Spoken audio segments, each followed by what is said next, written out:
আমাদের প্রধানমন্ত্রী হিসেবে এক দফার এক দাবি আমাদের সরকার পত্রের আন্দোলন। এটা তো কোনো হইতে পারে না, যেখানে মহান জাতীয় সংসদে দাঁড়িয়ে মাননীয় শিক্ষামন্ত্রী জনাব ডক্টর আনোয়ার হোসেন মিলন স্যার তিনি দুঃখ প্রকাশ করেছেন এবং বলেছেন যারা পরীক্ষা দেয় নাই তাদেরকে আমি পরীক্ষা দেওয়ার ব্যবস্থা করব।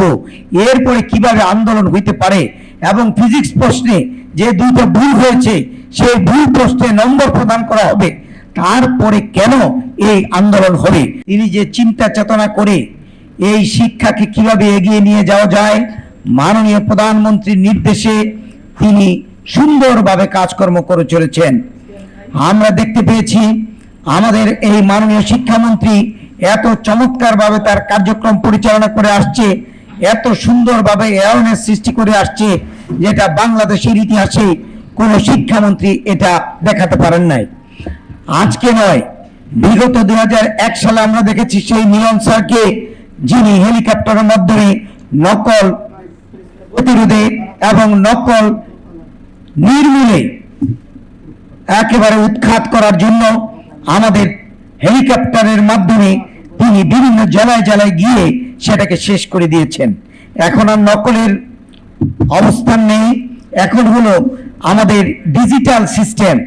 অতএব ডিজিটাল সিস্টেমের মাধ্যমে কিভাবে পরীক্ষা অত্যন্ত সুষ্ঠু সুন্দর করা যায় তার জন্য তিনি কাজ করেছেন। শিক্ষা প্রতিষ্ঠানের শিক্ষক শিক্ষিকাদের করজোরে অনুরোধ করব, ছাত্রছাত্রীদের শিক্ষা প্রতিষ্ঠানে ফিরিয়ে নিতে নিজ নিজ দক্ষতা ব্যবহার করুন।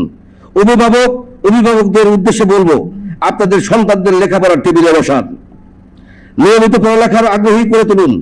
আমরা সকল শিক্ষক শিক্ষিকা শিক্ষানুরাগী সুশীল সমাজ ঐক্যবদ্ধ যোগ্য মেধাবী নিষ্ঠাবান আদর্শিক মাননীয় শিক্ষামন্ত্রী ডক্টর আনোয়ার হোসেন মিলন সাহেবের পাশে থাকার অনুরোধ করছি। আমরা জ্ঞান চর্চার মতো জাতীয় আদর্শিক বিষয়টি নিয়ে যেন কাউকে রাজনীতি করতে না দেই। এদেশের ছাত্র জনতার রক্তের মধ্য দিয়ে জনগণের প্রত্যক্ষ ভোটে একটি গণতান্ত্রিক সরকার প্রতিষ্ঠিত হয়েছে। শহীদ রাষ্ট্রপতি জিয়াউর রহমান ও মরহুমা বেগম খালেদা জিয়ার শিক্ষা ব্যবস্থার উন্নয়ন ও শিক্ষক কর্মচারীদের চাকরির জাতীয়করণ সহ শিক্ষা ব্যবস্থার উন্নয়নে মাননীয় প্রধানমন্ত্রী জনাব তারেক রহমান প্রিয় আস্থাভাজন ব্যক্তিত্ব প্রাজ্ঞ শিক্ষামন্ত্রী ডক্টর আনোয়ার হোসেন মিলনকে দেশের শিক্ষা মন্ত্রণালয়ের দায়িত্ব অর্পণ করেছেন, যিনি বিগত বিএনপি সরকারের আমলে নকল মুক্ত শিক্ষা ব্যবস্থায় মানবিক মূল্যবোধ, জ্ঞান চর্চা, সন্ধ্যা হলে ঘরে বসে লেখাপড়া করার পুরানো ঐতিহ্য, আমাদের চিরায়ত গৃহপাঠ সংস্কৃতি চালু ও শিক্ষাকে আন্তর্জাতিক মানে উন্নীত করার বৈপ্লবিক পরিবর্তন আনার শুভ সূচনা করেছিলেন।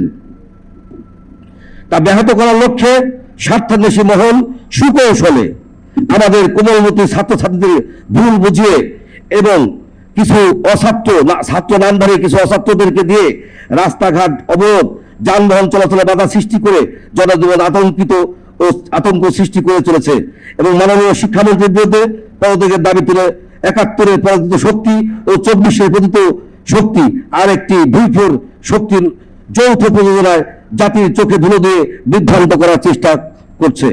তারা মিলে আমাদের সন্তানকে বিপদগামী করে অথবা তাদেরকে ভুল বুঝিয়ে নানা রকম কর্মসূচি থেকে বাধ্য করেছে।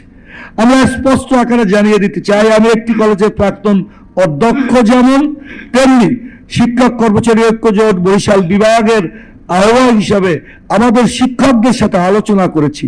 হ্যাঁ, ত্রুটি বিচ্যুতি প্রশ্নের মধ্যে রয়েছে, মোল্লা ভাই বলেছে, সেটা তিনি স্পষ্ট বলেছেন যে এটি দেখবেন এবং এও বলেছেন বৃষ্টির কারণে যে ক্ষতিগুলো হয়েছে সমস্ত কিছু মূল্যায়ন করা হবে, কোথাও নিতে হবে কে নিতে হবে না সমস্ত কিছু বলে দিয়েছে। আসলে পরীক্ষা তাদের বিষয় নয়, তাদের বিষয় নিড এডুকেশন, নলেজ এডুকেশন, এটি সারা বাংলাদেশে ছড়িয়ে দেওয়ার তারেক রহমানের বাহক সেই মিলন, যিনি সাবেক সফল শিক্ষামন্ত্রী এবং তার পরিবার, বিশেষ করে আমাদের তার স্ত্রী সহ আন্দোলন সংগ্রামে বেবি আপা সহ এই স্বৈরাচার বিরোধী আন্দোলন, এরশাদ বিরোধী আন্দোলন থেকে এ পর্যন্ত বিএনপিকে ধারণ করে সুস্থ চিন্তার বাংলাদেশ গড়ার যে স্বপ্ন দেখছেন সেই স্বপ্ন ব্যাঘাত ঘটানো।